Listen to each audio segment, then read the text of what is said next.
I remember you coming back with an answer that was kind of like very different from what I'd experienced, and it kind of sent me on this new journey. So for me, you've been a big influence in my teachings and how I teach things here, and always trying to find a way to teach them from a point of view that is seen through the lens that they were created in, instead of a lens that's kind of being made up. Do you want to talk a little bit about the idea of the problem of seeing this through a Western lens, maybe? Sure.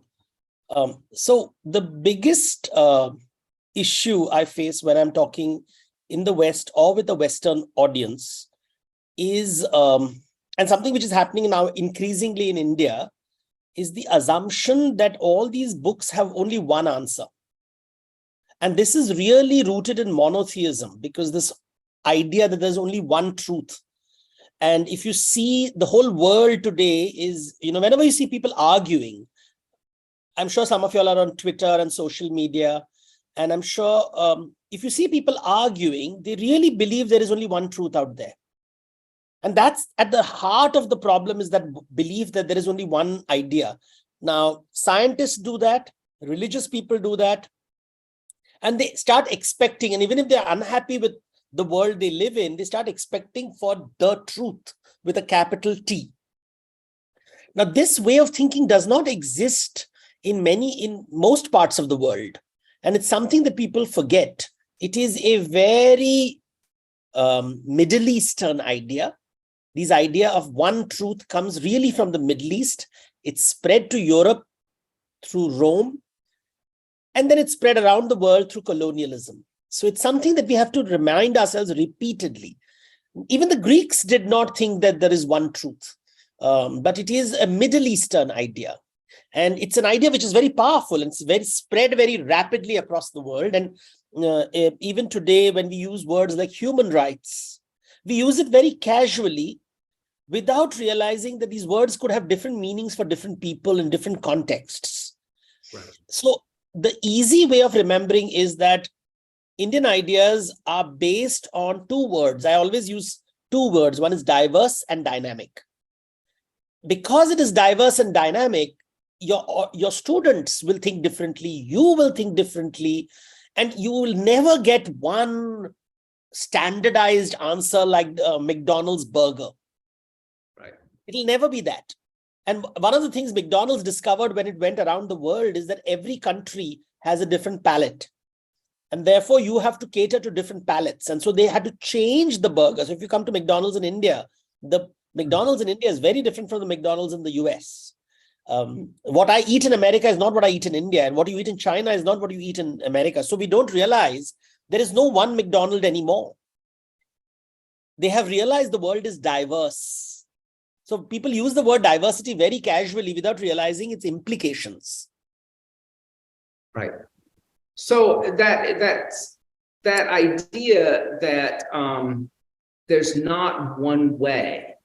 How would you advise somebody who is from a tradition that has been taught that there is only one answer, that then is diving into teaching yoga?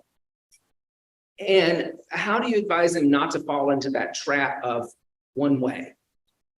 I think yoga is a very good tool because everybody's body is different.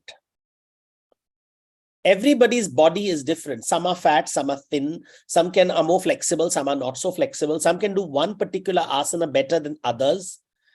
My yoga teachers would always warn us, do not turn this into a competition.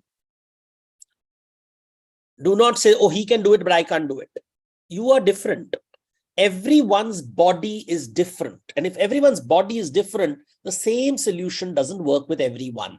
What works for you may not work for others. We keep pushing ourselves, and certain things, if one person can do Dhanurasana very beautifully, someone can do some other asanas very nicely. And everybody has their own strengths and weaknesses. I think nature itself reminds us of diversity. That being said, what is not, everybody has to work on flexibility. Everyone has to work on stamina. Everybody has to work on strength. So that is common. So everybody needs stamina, everybody needs strength, everybody needs flexibility. But how it manifests in my body will be very different from the way it manifests in your body. Each one of us. So what is standardized is stamina, strength, flexibility, the various asanas that you are taught. But when you're actually doing it with a person, you know that everybody is different. Every student of yours is different. That particularization demands customization. So when you come to standardization, there's more for convenience. We create standardized formats, timetables, lectures for convenience because you're running an institution. But it is not the truth. It is a functionally useful thing to have. You cannot have a different timetable for every human being because you won't be able to run a business.